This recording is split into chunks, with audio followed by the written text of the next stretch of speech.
தொழிலில் திஷ்டி, அதாவது வீட்டில் திஷ்டி எத்தனையோ இருக்கும். இப்போ நான் உங்களுக்கு சொல்ல போகிறது தொழிலில் திஷ்டி. எப்படி தொழிலில் திஷ்டி? நல்லா வளருவோம். திடீர்னு பார்த்தீங்கன்னா ஒருத்தன் வேலையை விட்டு போவான், ஒருத்தன் வேலை இப்படியே போயிடுவான், கடைசியில் நம்ம மட்டும் இருப்போம், கடைசியில் வியாபாரமும் படுத்துரும். நீ இந்த மாதிரி நீ வீணா போயிடுவேன்னு நினச்சனே, நல்லா வளர்ந்துட்டியே, போச்சு, அன்னிலேருந்து எல்லாம் அடிச்சுது. இந்த தொழில் திருஷ்டியில் இருந்து நம்ம வெளியே வரணும்னா நீங்கள் ரோட்டில் கடை வச்சுருந்தாலும் சரி, எங்கே வச்சுருந்தாலும் சரி, வெள்ளிக்கிழமை உங்களுக்கு மிக மிக உகந்த நாள். 6 மணிக்கு ஆரம்பிக்கணும், 7:30 முடிச்சிடணும். நீங்க ஒவ்வொரு ட்ரிப்பும் நீங்க ஒரு வெள்ளிக்கிழமையும் செய்ய செய்ய செய்ய செய்ய உங்களுடைய தொழிலானது திருஷ்டி கழிஞ்சு போயிட்டே இருக்கும். யார் என்ன சொன்னாலும் என்ன கவலைப்படாம போயிட்டே இருக்கலாம். நீங்க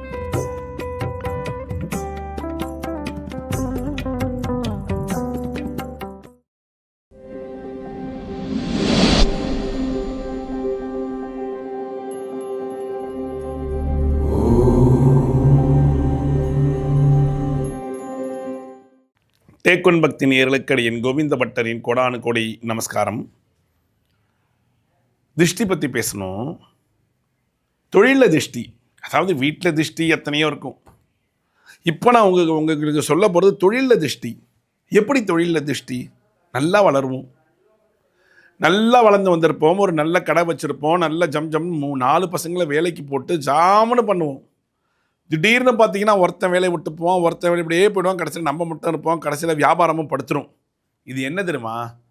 யாரோ ஒருத்தர் உங்கள் கடைக்கு வந்து உங்ககிட்ட பேசியிருக்காங்க, அப்பா நல்லா வளர்ந்துட்டியப்பா, 4 பேரை வச்சு 4 குடும்பத்தை காப்பாற்றுறியா, பரவாயில்லையே, நீ இந்த மாதிரி நீ வீணா போயிடுவேன்னு நினச்சனே, நல்லா வளர்ந்துட்டியே, போச்சு, அன்னிலேருந்து எல்லாம் அடிச்சுது. சரி, இது ஒன்று. அடுத்தது, உங்கள் கடை எழுத்த கடை. உங்களுடைய வளர்ச்சியை பார்த்து எழுத்த கடையிலேருந்து ஒரு பொறாமை வரும். உனக்கு மட்டும் எல்லாம் வருது, எனக்கு வரமாட்டேங்குதே அப்படிங்கிற ஒரு இது மாதிரி கண் திருஷ்டி உங்களுக்கு நிறையா வந்திருக்கும். ஏன் ரோட்டு கடையில் இட்லி கடை விற்கிறாங்க, அவங்களுக்கே வந்து எனக்கு ஃபோன் பண்ணாங்க, வியாபாரமே இல்லை, போன வாரம் வரைக்கும் நல்ல வியாபாரம் ஆச்சு, இந்த வாரம் வியாபாரமே ஆக மாட்டேங்குது. கரெக்டுங்களா? ஒவ்வொருத்தருக்கு தொழில் திருஷ்டி அப்படின்னு இருக்கும். இந்த தொழில் திருஷ்டியில் இருந்து நம்ம வெளியே வரணும்னா என்ன பரிகாரம் பண்ணால் வெளியே வரலாம்? அதுக்கடுத்தது எல்லாத்தையும் விட சிம்பிளான ஒரு பரிகாரம் சொல்கிறேன். சிம்பிளான பரிகாரம். நீங்கள் ரோட்டில் கடை வச்சுருந்தாலும் சரி, எங்கே வச்சுருந்தாலும் சரி, வெள்ளிக்கிழமை உங்களுக்கு மிக மிக உகந்த நாள். ஒருவேளை நீங்கள் வீட்டிலே பிஸ்னஸ் நடத்தினாலும் சரி, எப்படி நடத்தினாலும் சரி, வெள்ளிக்கிழமை சாயங்காலம் விளக்கேற்றுங்கள். உங்களுடைய தொழிலிடத்தில் விளக்கேற்றுங்கள். நீங்கள் என்ன பிஸ்னஸ் பண்ணுறீங்களோ அங்கே சாயங்காலம் 6 மணிக்கு கண்டிப்பாக கரெக்டாக நீங்கள் விளக்கு ஏற்றியே ஆகணும். விளக்கேற்றிட்டீங்களா?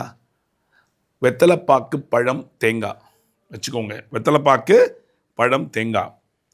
உங்களுக்கு தெரிஞ்சவங்கள்ட்ட கேட்டு, இல்லை பூஜா ஸ்டோரை கேட்டு, தர்பை பெருசாக இருக்கும், அந்த கட்டை அழகாக நூல் சுற்றி உங்கள் பிஸ்னஸ் ஏரியாவில் சாமி படத்துக்கு நேராக வச்சிடணும். அப்படியே பர்மனெண்ட்டாக இருக்கணும். வெள்ளிக்கிழமை நீங்கள் வெத்தலைப்பாக்கு பழம் இருக்கா, ஒரு சீப் வாழைப்பழம் வாங்கணும். 2 வாழைப்பழம் வச்சு சுவாமிக்கு நைவேத்தியம் பண்ணிட்டு போகிறோம். ஒரு சீப்பு வாங்கணும். 12 பழம் வாங்கி, வெத்தலை எண்ணிக்கை ஒத்தப்படையில் எண்ணிக்கை இருக்கணும். 7 வெத்தலை, 5 பாக்கு.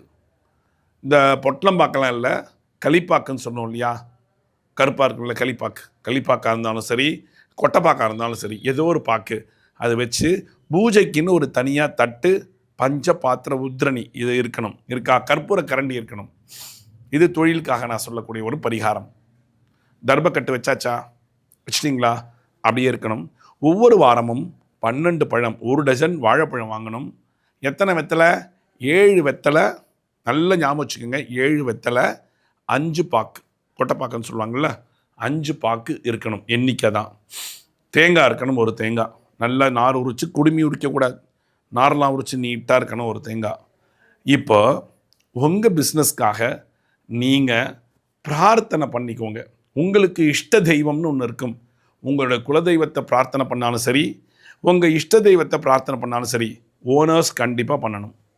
பிஸ்னஸில் இருக்கிற ஓனர்ஸ் இல்லை எங்கள் வீட்டுக்கு கணக்கு பிள்ளை இருக்கார், அவர் பண்ணிப்பார். பிஸ்னஸில் இருக்கிற ஓனர் பண்ணணும். நிறையா கடையில் ஓனர் இருப்பீங்க இல்லையா? நிறையா கடை ஷாப்ஸு எல்லாத்துலேயும் எங்கே போனாலும் வெள்ளிக்கிழமை வந்து சாயங்காலம் வந்துடுங்க. வந்துட்டு பிரார்த்தனை பண்ணிவிட்டு அந்த தேங்காய் இருக்குது பார்த்தீங்களா, அந்த தேங்காவை ஓனர்ஸ் உங்கள் கையால்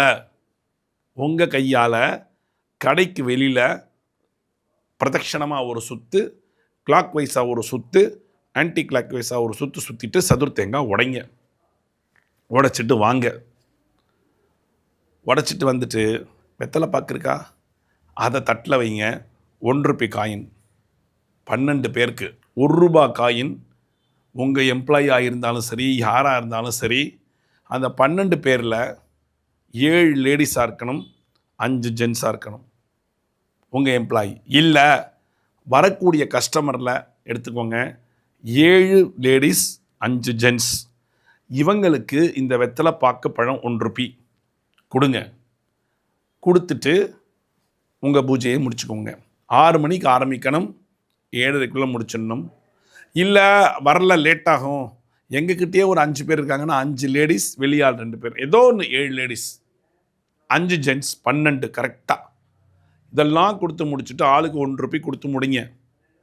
கொடுத்து முடிச்சுட்டு ஷட்டரை சாத்தும் போது 11 மணி ஆனாலும் சரி, ஷட்டரை சாத்தும் போது தினமும் நீங்கள் பண்ணக்கூடிய சூடம் ஏற்றி கீழே போடுவீங்கள்ல, அப்போ டெய்லி 1 சூடம் போடுறீங்கன்னா வெள்ளிக்கிழமை அன்னைக்கு எண்ணிக்கை 3 சூடத்தை போட்டு காமிச்சு கீழே போட்டு அணைஞ்ச அப்புறமா கதவை சாத்துங்கோ.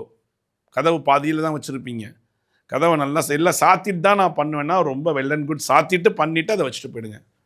ஸோ இது நீங்கள் ஒவ்வொரு ட்ரிப்பும் நீங்கள் ஒரு வெள்ளிக்கிழமையும் செய்ய உங்களுடைய தொழிலானது திருஷ்டி கழிஞ்சு போயிட்டே இருக்கும். யார் என்ன சொன்னாலும் என்ன கவலைப்படாமல் போயிட்டே இருக்கலாம் நீங்கள். ஓகேவா?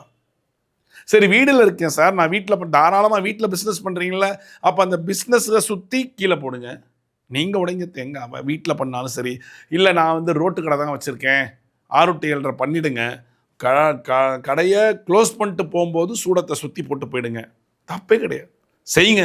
அப்போ பாருங்கள் உங்களோட வியாபாரம் கொஞ்சம் கொஞ்சமாக இன்க்ரீஸ் ஆகும். யாராலையும் உங்கள் வியாபாரத்தில் திருஷ்டி கழிக்க முடியாது, திருஷ்டி பண்ண முடியாது. ஐயோ இப்படி இவ்வளோ பெருசாக வளர்ந்துட்டானே அப்படின்லாம் நெஞ்சை பிடிச்சிட்டோ வயிற்ற பிடிச்சிட்டோ உட்காரலாம் முடியாது, அண்ணாலும் ஒன்றும் ஆகாது. சரிங்களா? ஸோ தொழில்ங்கிறது நமக்கு ரொம்ப வேணுங்கிறது, நமக்கு சோறு போடுறதே தொழில் தானேங்க.